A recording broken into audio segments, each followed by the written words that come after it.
Hello friends, welcome to countertop classics. இன்றைக்கி நம்ம சமையல் மேடையில் ஒரு அருமையான பெப்பர் சிக்கன் தான் செய்ய போகிறோம். பாருங்கள், பார்த்தாலே டெம்டிங்காக இருக்கும், சாப்பிடணும் போல் தோணுது இல்லைங்களா? எவ்வளோ நல்லா சாஃப்டாக ஜூஸியாக இருக்குன்னு பாருங்கள். இந்த மாதிரி எப்படி செய்யலான்னு பார்க்கலாம் வாங்க.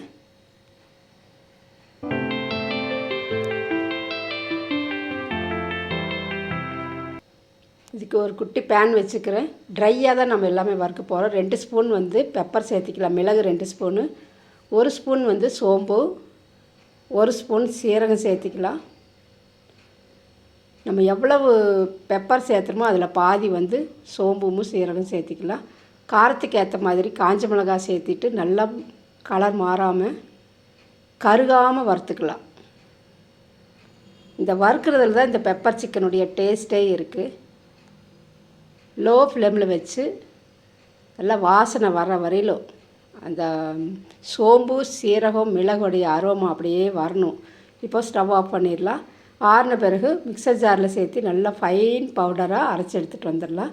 நல்லா ஆறின பிறகு மிக்சர் ஜாரில் சேர்த்தும் போது நல்லா பவுடர் ஆகும். பாருங்கள், இந்த அளவுக்கு நல்லா ஃபைனாக நம்ம அரைச்சி எடுத்துகிட்டு வந்துட்டோம். நல்லா வாசனையாக இருக்குது.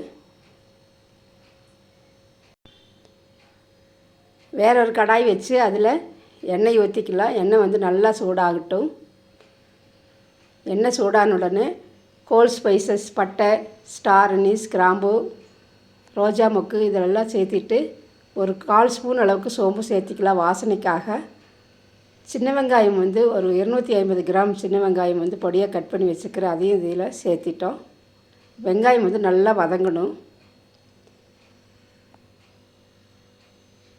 வெங்காயம் இந்த அளவுக்கு வதங்கினா போதும். இப்போ கூடவே 2 தக்காளி மீடியம் சைஸு அதுவும் பொடியாக கட் பண்ணி வச்சுக்கிறேன். அதையும் சேர்த்து தக்காளி பொடியாக சேர்த்து வதக்கிக்கலாம். தக்காளியும் வெங்காயம் நல்லா வதங்கி வரட்டும். பாருங்கள், நல்லா வதங்கிட்டு வந்துட்டுருக்கு. இப்போ தக்காளியும் இந்த வெங்காயம் எந்த அளவுக்கு வதங்குதோ அந்த அளவுக்கு தான் டேஸ்ட் இருக்குது இந்த பெப்பர் சிக்கன்.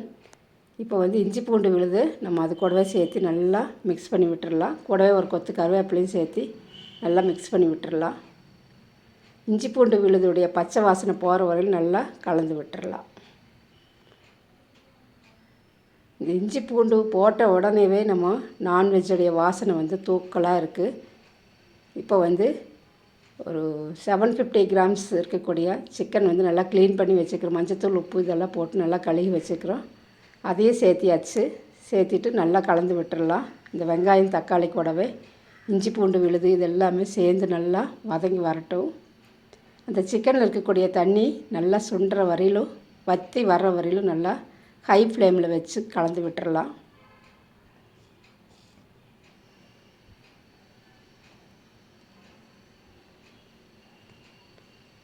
இந்த மாதிரி எல்லா பக்கமுமே அந்த மசாலா தக்காளி இஞ்சி பூண்டுடைய மசாலா படுற மாதிரி நல்லா கலந்து விட்டாச்சு.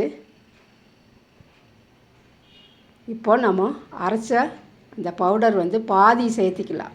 ஒரு 70% இதில் சேர்த்திக்கலாம் சிக்கனில். மீதி 30% வச்சிடலாம். ஃபைனலாக நம்ம கொஞ்சம் வாசனைக்காக போட்டுக்கலாம். இப்போ இந்த ட்ரையாகவே இந்த பவுடர் நல்லா கலந்து விட்டுடலாம். அப்போ தான் அந்த சிக்கனில் அந்த காரமெல்லாம் பிடிக்கும். பாருங்கள், நல்லா கலந்து விட்டாச்சு. இப்போது அந்த ஜார்லேயே ஒரு டம்ளர் அளவுக்கு தண்ணி ஊற்றி நல்லா கலந்து விட்டுடலாம். சிக்கன் மூழ்கிற அளவுக்கு கொஞ்சம் இன்னும் கூட சேர்த்து ஊற்றிக்கலாம். உப்பு தேவையான அளவு போட்டுட்டு நல்லா கலந்து விட்டுடலாம். சிக்கன் வேகிறதுக்கு தண்ணி வேணும் இல்லைங்களா? அதனால் இன்னி கொஞ்சம் தண்ணி ஊற்றி ஒரு லிட்டு போட்டு மூடி வச்சிடலாம். நம்ம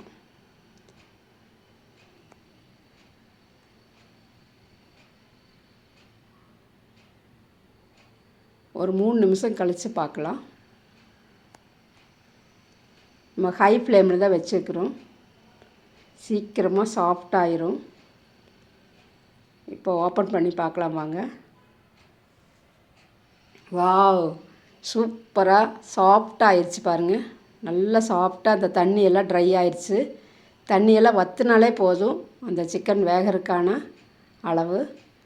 இப்போ சிக்கன் நல்லா சாஃப்டாகிடுச்சு பாருங்கள்.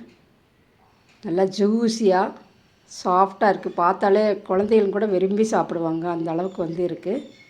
இப்போ இதில் நம்ம மீதி வச்ச அந்த 30% பவுடர் வந்து இதிலே சேர்த்திக்கலாம். சேர்த்திட்டு நல்லா மிக்ஸ் பண்ணி விட்டுடலாம். இதோடைய பச்சை வாசனை போக வேண்டியதில்லை. நம்ம ஆல்ரெடி வறுத்து தான் நம்ம பவுடர் பண்ணி வச்சுருக்கிறோம். இப்போ சிக்கன் வந்து ஆல்மோஸ்ட் ரெடி ஆயிடுச்சு. பாருங்கள், பார்த்தாலே டெம்டிங்காக இருக்குது. அப்படியே ஜூஸியாக சாஃப்டாக இருக்குது. எல்லாருமே விரும்பி சாப்பிட்ற மாதிரி, கடைகளில் கூட இந்த மாதிரி கிடைக்காது. ஃபைனலாக வந்து மல்லி இலைகளை தூவி நம்ம வேற ஒரு பவுலுக்கு வந்து ட்ரான்ஸ்ஃபர் பண்ணிடலாம் கொஞ்சம் ஆறின பிறகு. இந்த பெப்பர் சிக்கன் வந்து கண்டிப்பாக பிடிச்சிருக்குன்னு நம்புகிறேன். பிடிச்சிருந்துச்சுன்னா லைக் பண்ணி, கமெண்ட் பண்ணி, சப்ஸ்கிரைப் பண்ணுங்கள். ஃப்ரெண்ட்ஸ் அண்ட் ரிலேட்டிவ்ஸ்க்கு ஷேர் பண்ணுங்கள். இதுவரையிலும் சப்ஸ்கிரைப் பண்ணாமல் இருந்தீங்கன்னா சப்ஸ்கிரைப் பண்ணி நம்ம சேனலுக்கு சப்போர்ட் பண்ணுங்கள். கலர்ஃபுல்லான டேஸ்டியான சிக்கன் வந்து ரெடி ஆயிடுச்சு. கண்டிப்பாக நீங்களும் ஒரு தடவை இதையை ட்ரை பண்ணி பாருங்கள்.